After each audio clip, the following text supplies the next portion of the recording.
Hello guys, welcome back to this channel. In today's tutorial, I'm going to show you how you can remove background in Capcut.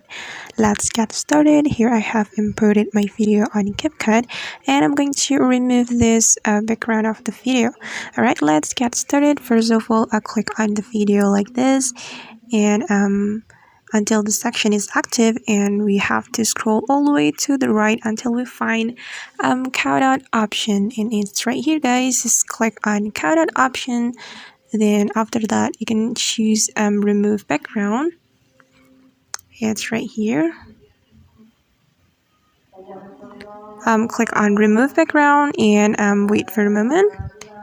And alright, now the background has been removed from our video, and we can check it together guys.